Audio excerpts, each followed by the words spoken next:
Bonjour et un très bon après-midi à vous tous qui suivez la télévision rwandaise. C'est un plaisir de vous retrouver pour cette nouvelle édition de ce mercredi. Restez avec moi, Michel Iradukunda. Le président de la République, Paul Kagame, se trouve à Bakou, en Azerbaïdjan, ensemble avec d'autres chefs d'État et des gouvernements en vue de participer à la conférence des Nations Unies sur les changements climatiques, la COP 29. Les détails avec Patrick Nilidandi. C'est ce mardi que le président Paul Kagame est arrivé au stade de Bakou, où il a été accueilli par le président de l'Azerbaïdjan, Ilham Aliyev, et le secrétaire général des Nations Unies, Antonio Guterres, avant de rejoindre d'autres dirigeants mondiaux pour la cérémonie d'ouverture de la 29e conférence des parties à la Convention cadre des Nations Unies sur les changements climatiques. La conférence a été officiellement ouverte par le président de l'Azerbaïdjan, Ilham Aliyev, qui a noté qu'elle s'est déroulée à un moment crucial où le monde est particulièrement touché par les changements climatiques qui affectent de nombreux secteurs de l'économie mondiale. Dans son intervention, le secrétaire général des Nations Unies, Antonio Guterres, a souligné que les pays en développement continuent de faire face à des défis importants, notamment un financement limité pour faire face aux effets des changements climatiques. Les pays en développement continuent de faire face à de nombreux défis différents. Cela inclut les questions financières et des capacités. Obtenir des capitaux dans des projets liés à la gestion des conséquences des changements climatiques et des catastrophes qui continuent à avoir un impact significatif sur les populations des pays en développement. C'est pourquoi lors de cette COP29, il est important de prendre des décisions et des mesures liées à l'aide aux pays en développement afin qu'ils ne perdent pas non plus leur courage. Et c'est probablement mon souhait le plus cher. Must not leave Baku empty-handed. A deal is a must, and I'm confident it will be reached. Le président Kagame a eu un entretien également en tête-à-tête avec le président du Kazakhstan, Kassym-Jomart Tokayev, en marge de la COP29. Ils ont discuté des moyens de renforcer la coopération économique dans divers secteurs au profit des peuples du Rwanda et du Kazakhstan. Le président rwandais a également rencontré le prince El Hussein bin Abdullah, prince héritier du royaume hachémite de Jordanie. Leur discussion portait sur des relations mutuelles bénéfiques existantes entre le Rwanda et la Jordanie. L'un des points clés à l'ordre du jour pour le Rwanda lors de cette conférence est de présenter ses progrès dans la lutte contre les changements climatiques, un programme urgent pour l'Afrique et le monde. La conférence mettra également l'accent sur l'investissement environnemental où le Rwanda vise à souligner son engagement à investir dans des projets qui préservent l'environnement.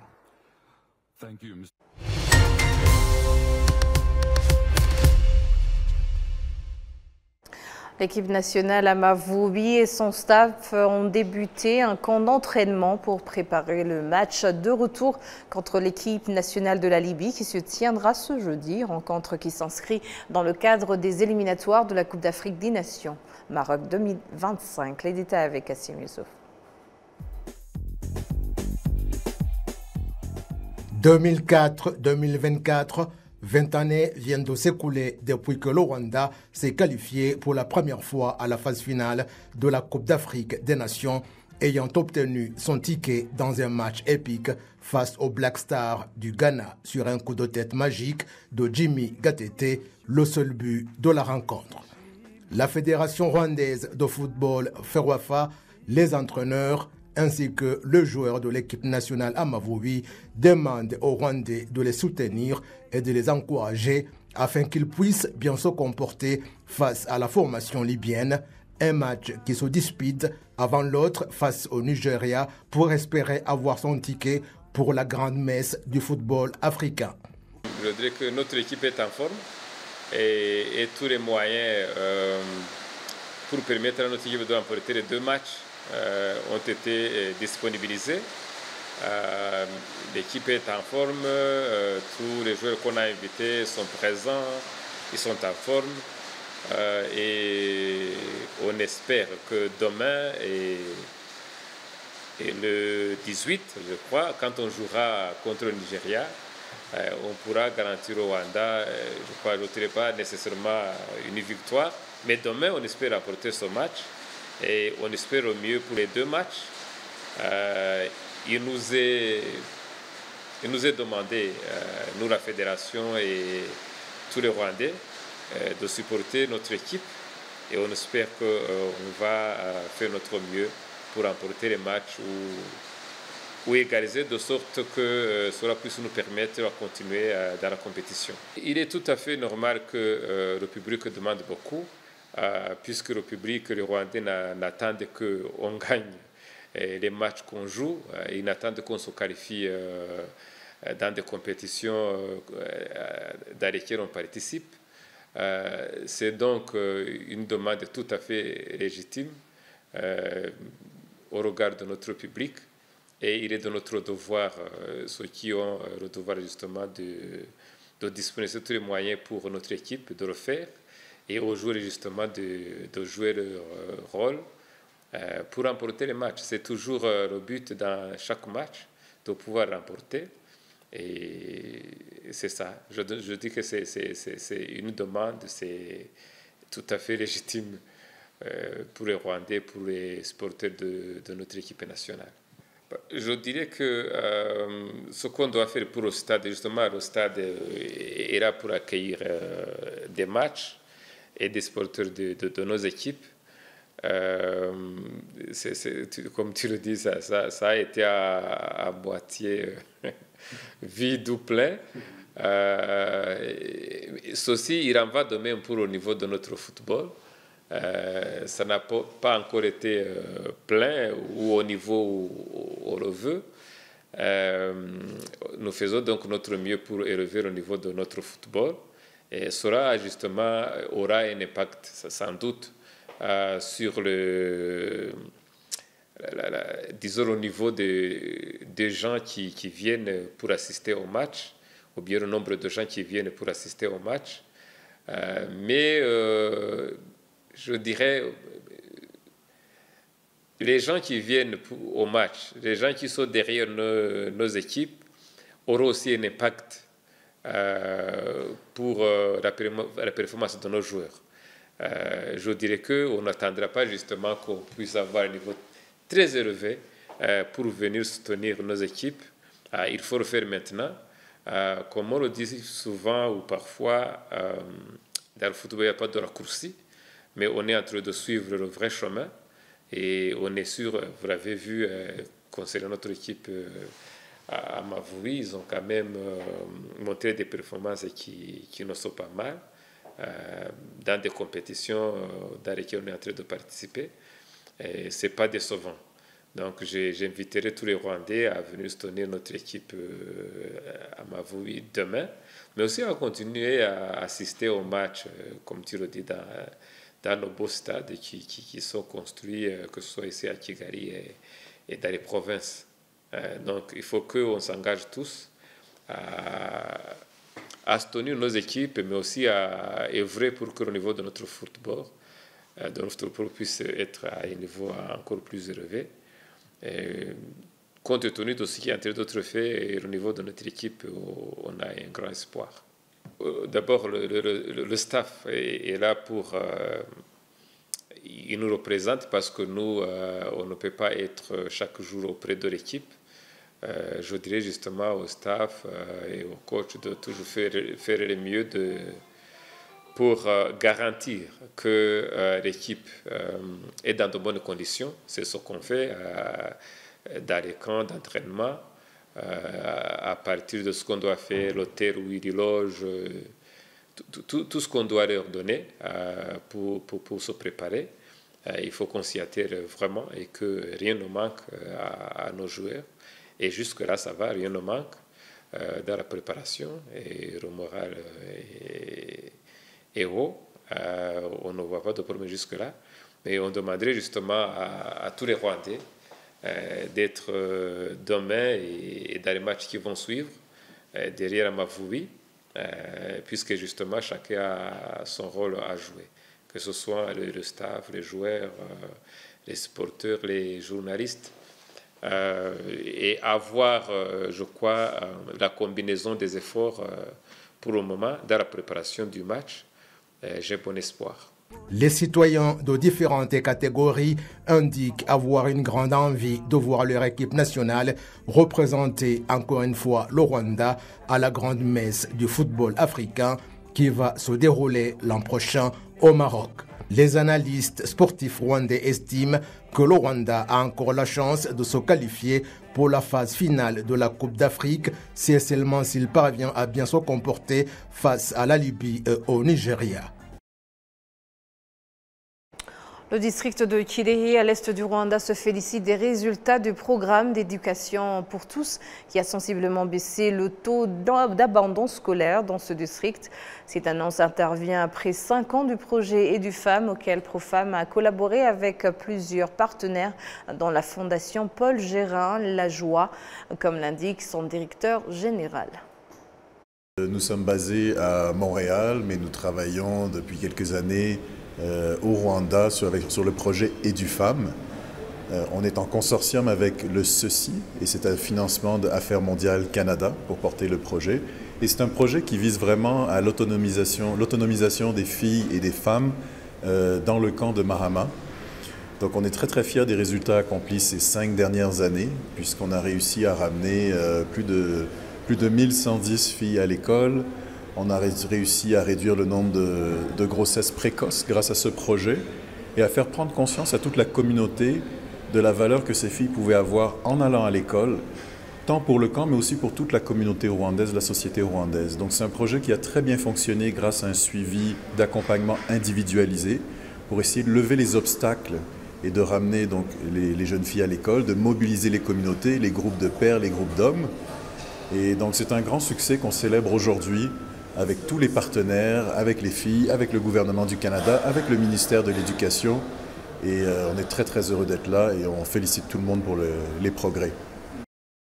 Le directeur général de cette fondation ajoute que la collaboration de plusieurs partenaires a permis de surmonter tant de défis. Toujours. Je pense qu'il y a beaucoup d'enjeux qui apparaissent.